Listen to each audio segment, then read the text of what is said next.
agora para a aula aberta que eu chamei de material. Antes de tudo, eu queria trazer essa questão que é muito séria.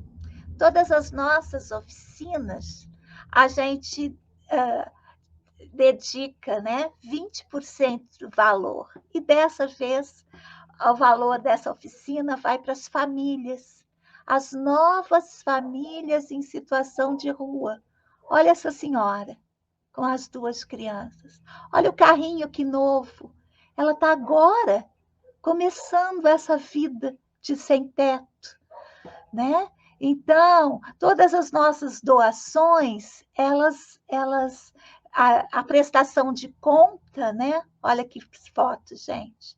A prestação de conta vai no site. Dessa vez, eu vou colocar no próprio a prestação de contas, os recibos de depósito, das doações, eu vou colocar no próprio Hotmart.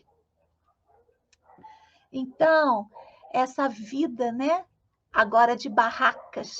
Quantas e quantas barracas na rua a gente está vendo. Então, nós que somos privilegiados, né? Nós que estamos aqui no conforto do nosso lar, pensando em fazer bonecas, temos também que estender o nosso olhar para essa situação, né? Que esse mundo que nós estamos vivendo, né? Com o fim do estado de bem-estar social, um acirramento da precarização está transformando. Então, a gente tem essa coisa assim. E a transferência de renda, né? A transferência de renda se dá assim mesmo, da classe média baixa, onde eu estou, para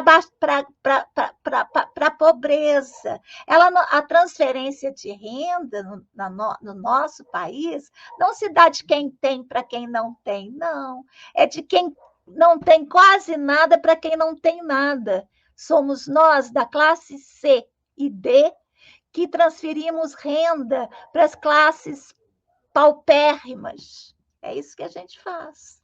Então, vamos nos unir, né? Vamos nos unir, eu sobrevivo como professora, mas ajudo também, com o pouco que eu ganho, né? A distribuir esse valor para as entidades que ajudam essas pessoas. E você também, que também não ganha, porque se é artífice, né? Também distribui para mim, distribui para as outras pessoas, e assim a gente vai se acolhendo. Assim a gente vai se acolhendo, né? Fazendo dessa vida uma outra coisa. Por quê? Porque na competição, no tirar vantagem, a gente não vai chegar a lugar nenhum. A lugar nenhum mesmo. Então, imagina você vendendo seu banco de jardim, não é? Porque você não tem mais jardim. Então, é isso. Eu quero começar com um vídeo, tá? Falando um pouquinho da oficina. E aí, a gente volta para falar de material e de estrutura.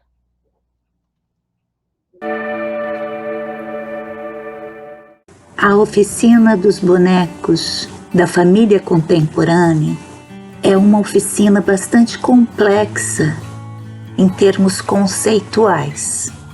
Por isso, muitas vezes intercalamos a oficina com atividades artísticas paralelas, como contação de história e música. Tornando a imensa curva, norte-sul, vou com ela, viajando Havaí, Pequim ou Istambul. Pinto um barco à vela, branca e navegando, é tanto céu e mar, num beijo azul. Entre as nuvens, vem surgindo um lindo avião, aos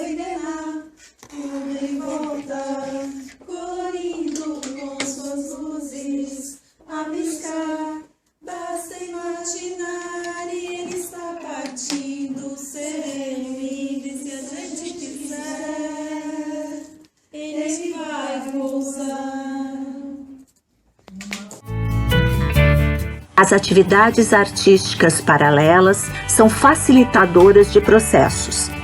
Os bonecos, muito pequenos, exigem um esforço cognitivo muito específico, muito direcionado. Uma contação de histórias, cantar uma canção, pode ajudar na dissolução desse esforço concentrado.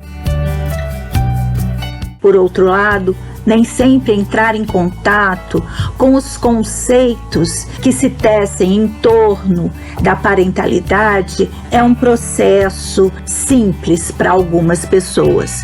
Por isso, também, emocionalmente, a música e a contação de histórias pode ajudar na facilitação dos processos.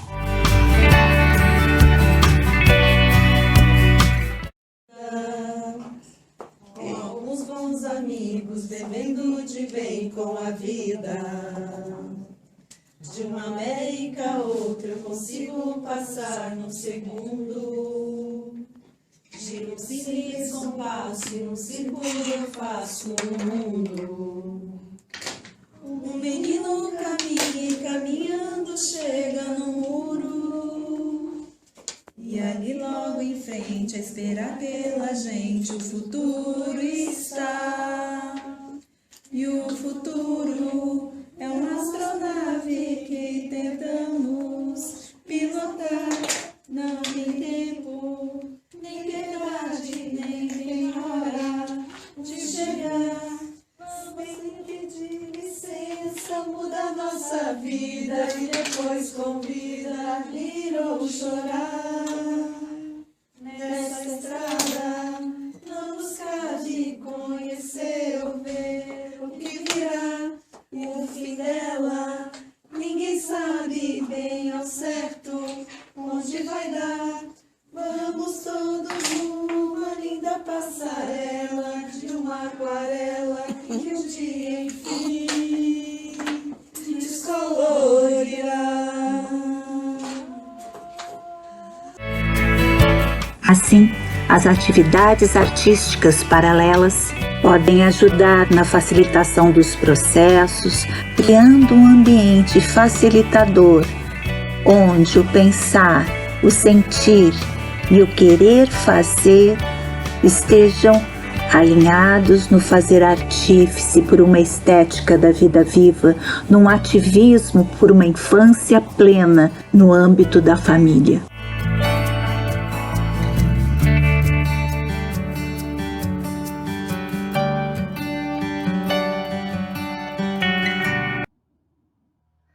Muito bem. Ai, que delícia, né, gente? Os cantos de trabalho, a vida comum, né?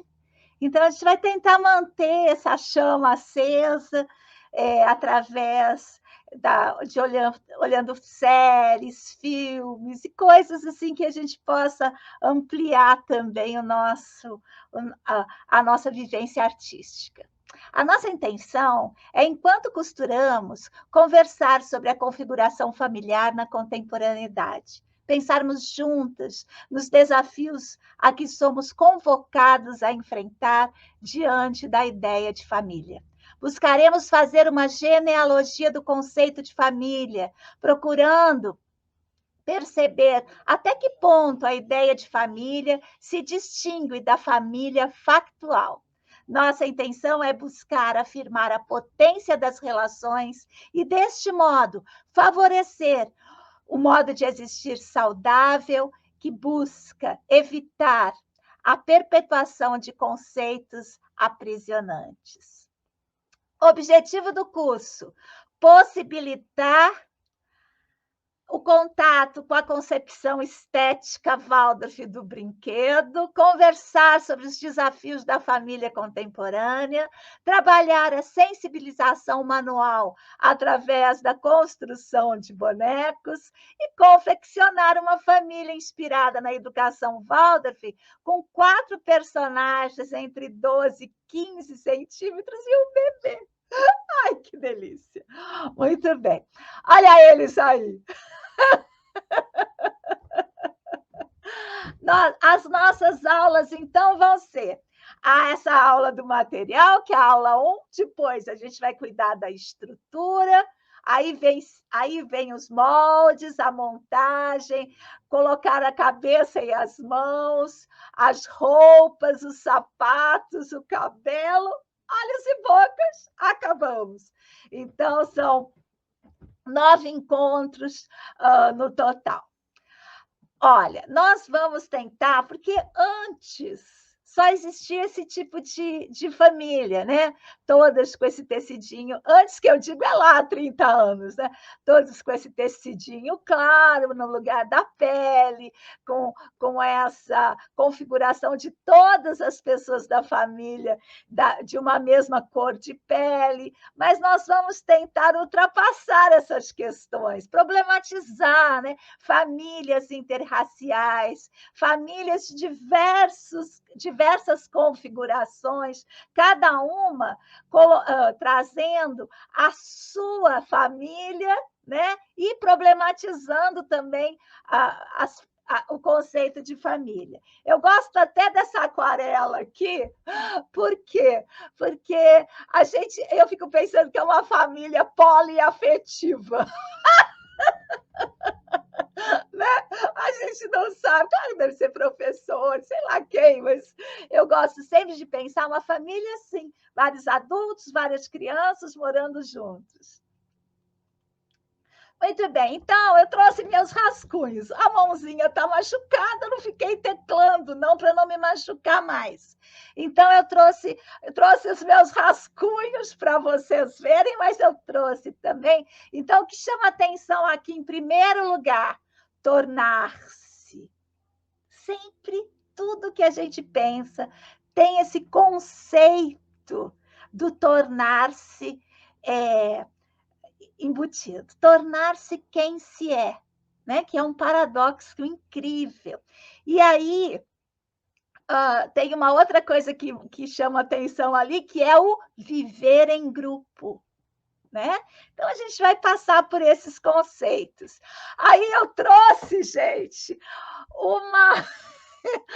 quem já fez aula comigo no presencial teve o desprazer de olhar esse horror.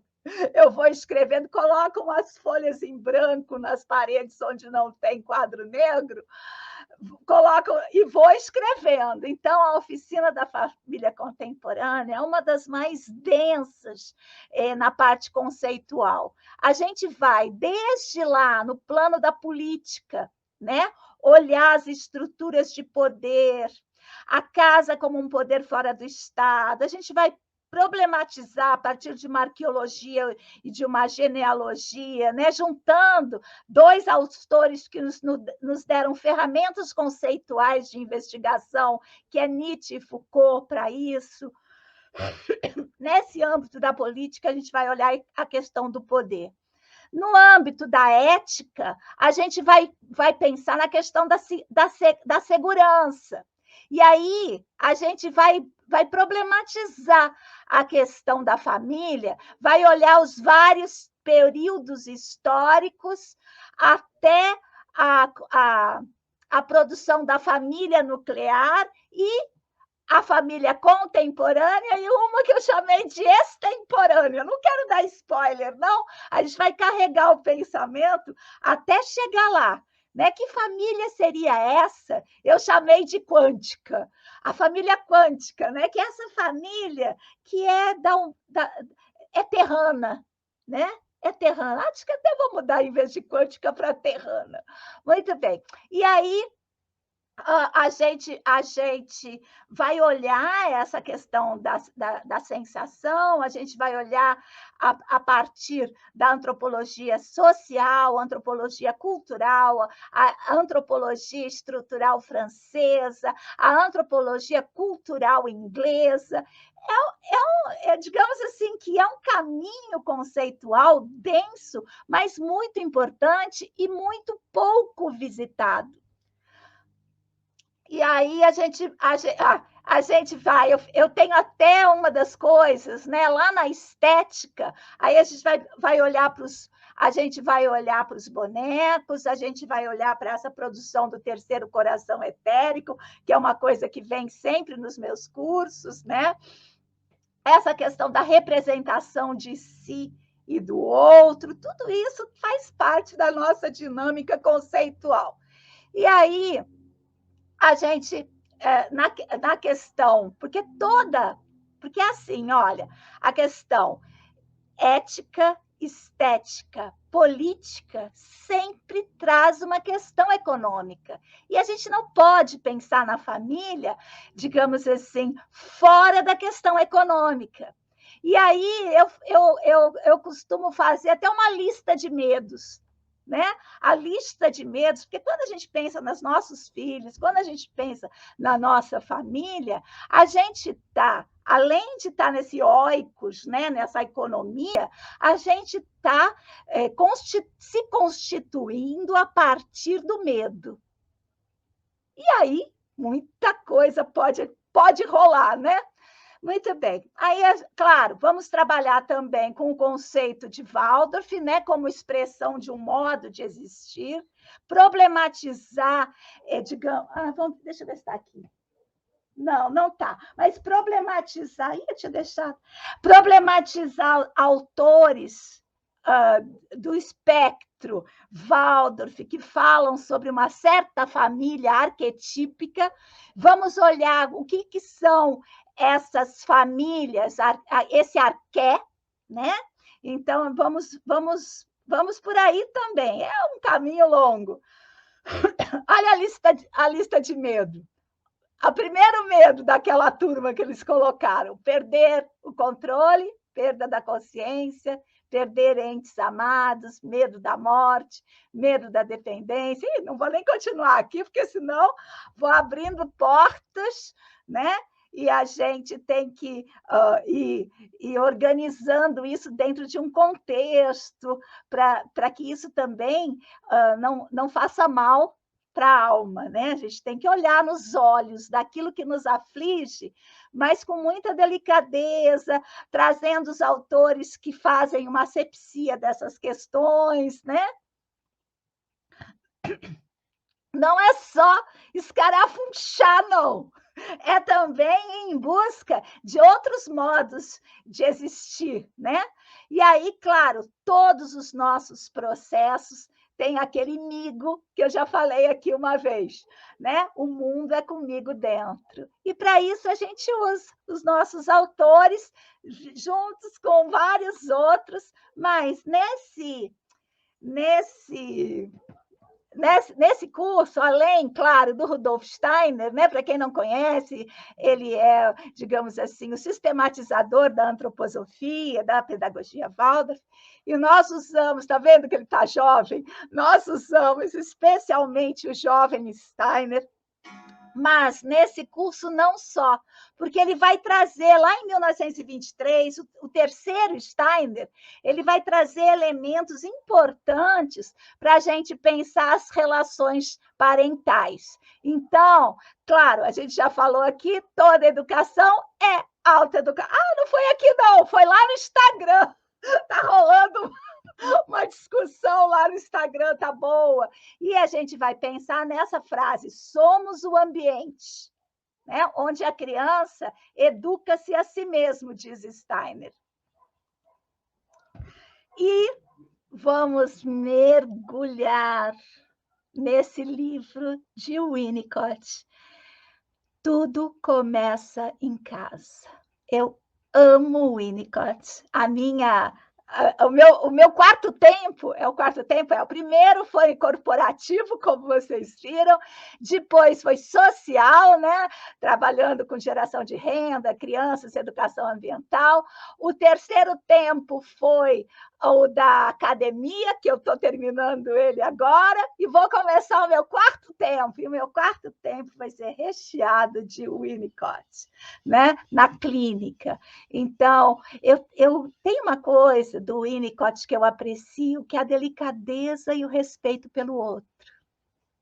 Ele fala assim, né, que ele nunca poderá saber o que uma mãe sente diante do seu bebê. E por isso ele pede desculpas e licença de dar alguns palpites.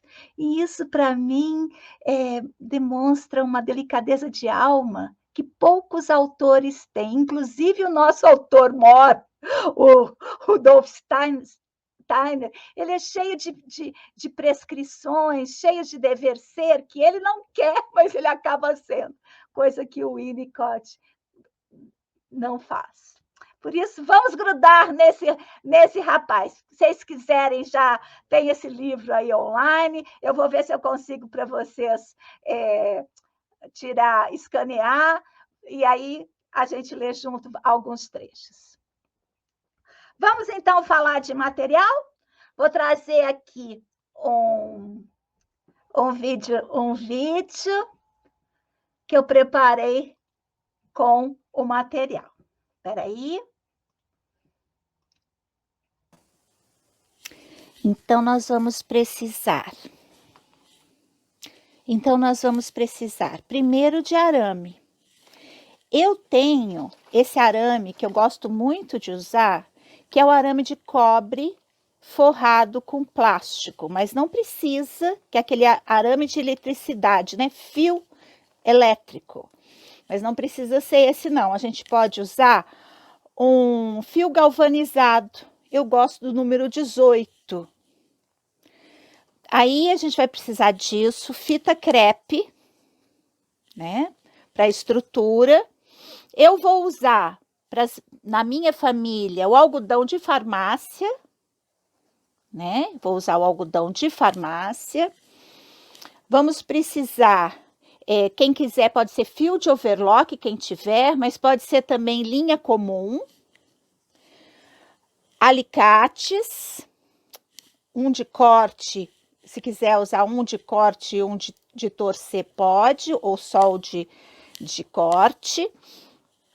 Tesoura de papel, tesoura de tecido, tesoura de linha. Eu gosto de usar as 3.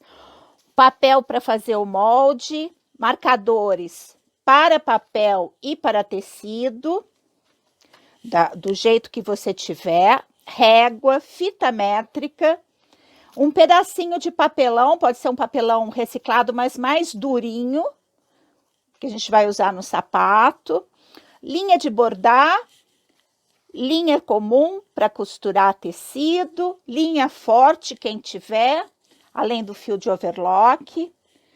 Para o cabelo, pode ser a lã fiada ou não fiada. Eu vou fazer cabelos dos 2 tipos.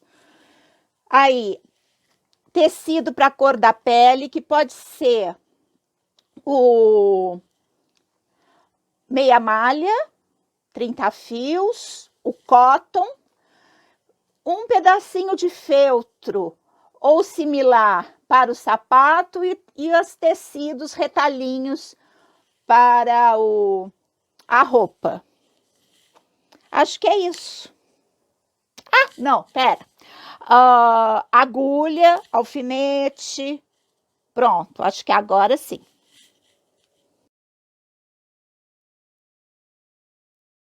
Muito bem. Então, quero mostrar umas coisas. Olha só. Para o enchimento, a gente pode usar o algodão de farmácia. Seria ótimo usar isso, né? O algodão de farmácia, muito, muito simples, muito barato, muito tranquilo. A gente pode usar outra coisa que é muito fácil, um pouco mais difícil de lidar nesse bonequinho pequenininho, que é a estopa.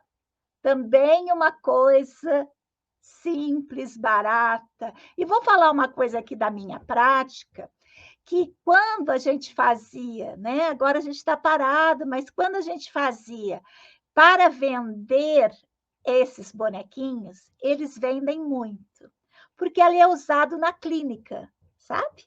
Ele é usado pelas psicólogas, pelos psicólogos, pelos terapeutas, nos consultórios, tanto tanto para quem faz constelação familiar, que são muitos ainda, até pessoas que nem são psicólogos fazem, como para psicólogos infantis que usam, né? Até tem gente que faz com adulto. Nós recebíamos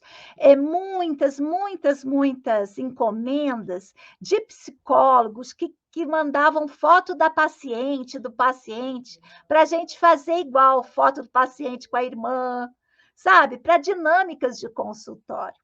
E aí, para quem quer fazer um trabalho social, que se tem acesso a um grupo de mulheres, que gostaria de trabalhar com geração de renda, porque agora, né, gente, as coisas vão piorar novamente. Então, aquilo que eu fazia nos anos 90, por falta de estado de bem-estar social, deve voltar cada vez mais forte, né? E aí pode usar materiais muito baratos. Esse aqui que eu uso, que é o fio de elétrica, é porque quando eu comecei a fazer, depois eu apaixonei por ele. E quando eu comecei a fazer, era o resto da obra lá de casa, sabe? Ele morava lá no sul de Minas ainda. Então, eu peguei o resto de arame que tinha, né? E aí, pronto, era gostoso, era macio de lidar, porque ele tem um cobre por dentro, ó. Tá vendo? Ele tem um cobre. Esse cobre, quando eu faço a boneca Waldorf, estou tagarelando, mas quando eu faço a boneca Waldorf antropológica, onde os elementos também entram na percepção, eu normalmente uso um fio de cobre para representar a coluna vertebral, uma série de coisas assim, da ordem do simbólico e do elemental. Mas você pode usar também esse araminho comum, olha. Quanto mais fino, mais a gente... mais a gente vai ter que... desculpa, estou doendo minha mão. Mais a gente vai ter que fazer duplo. Esse aqui, para esse tamanho, o arame 18, eu uso 2. Na boneca Waldorf articulada, a gente usa 3. Mas se o seu arame é fininho, aí você usa 3, usa 4. Cada um vai ter que... Por quê? Porque as nossas oficinas, primeiro, elas não querem gastar. E esses bonequinhos, cadê? Esses bonequinhos é para usar só o que a gente tem, né, gente? É restolinho.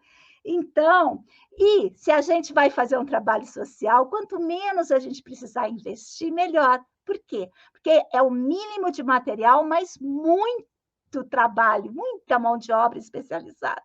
Isso dá para as mulheres que estão trabalhando com isso ganhar mais, né? Porque não precisa investir muito material, qualquer coisinha serve para fazer esse bonequinho, né? E ele é uma delícia de brincar também na casinha, brincar na casinha e tal. Por isso a gente pode usar também a estopa. A outra coisa que a gente pode usar, olha um lençol velho, quando o Uli era pequenininho. Esse lençol tem 14 anos. Ainda usa os pedacinhos dele por aqui. Você pode também, se não tiver nenhum material, usar retalhinho, ó. Usa retalhinho, depois a gente enrola, fica umas múmiazinhas todas enroladas. Muito bem, queria falar isso. Claro, se você quer ser sofisticado e essas coisas, mas pode ser também a lã de carneiro, tanto a lã de carneiro de fita, né, que é a penteada, aquela que a gente usa para filtragem, quanto aquela cardada, né, que ainda não foi penteada, ou que é tem a fibra mais curta. E aí, queria falar que, falando de fibras curtas e de fiação, e tal, Vida Beguine, gente, lá que a gente trata de todos esses assuntos de fibras, tá lindo. Lá no Hotmart também. Então, o que mais que eu queria dizer aqui? Deixa eu abrir. Então, arame galvanizado, tal, papel e papelão. O sapatinho, deixa eu pegar um aqui. O sapatinho, deixa eu abrir. O sapatinho minúsculo, né, gente? Eu coloco um pedacinho de papelão aqui, ó, tá? Claro, a gente pode desenvolver outras técnicas, se você tiver outra técnica, vou adorar. Mas ele vai um papelãozinho aqui embaixo na sola, sei se dá para ver aí, ó. E é só para isso que a gente precisa desse papelãozinho. O que mais? As agulhas. Eu coloquei agulha 6, 7 ou 8, porque tem gente que gosta de trabalhar com agulha bem fininha, né? Uma 8, né? E essa bonequinha permite isso. Deixa eu pegar as lãs para mostrar. Olha, a outra coisa que a gente vai usar também, tudo de restinho, pode ser, ó, você pode usar a lã sem fiar, a lã fiada industrial e a lã fiada manual. Eu vou fazer os 4 personagens, cada uma eu vou fazer de um jeitinho, tá bom? Ó, essa daqui, ó, por exemplo, é feita com a lã sem fiar, que é aquela lã de feltragem tingida, né? Quem só tem branca pode experimentar tingir, até mesmo panelinha. Não, muita coisa acontece. A gente vai trocando receita lá no Telegram. Muito bem. O resto é tudo muito simples. Quanto mais simples, se você quiser muito, tiver em casa, pode usar um fio de overlock, eu gosto, para enrolar, né? Mas, se for linha comum, também dá certo. Tudo dá certo, gente. Tudo dá certo. É só a gente ter o espírito de experimentação, a vontade não só de obedecer, mas de inventar. Isso é o que eu mais gosto, né? Porque quem faz as oficinas conosco, às vezes tem gente que não sabe colocar linha na agulha. E na mesma sala tem uma pessoa que é uma bonequeira incrível. Não é isso que importa. O importa é o que a gente compõe, o pensamento, sentimento, enquanto a gente faz. E o nosso ativismo pela infância plena.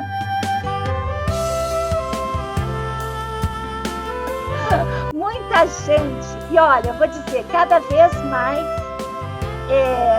nesses 30 anos, mais eu ia encontrando pessoas que nunca tinham pego numa agulha. É impressionante, né?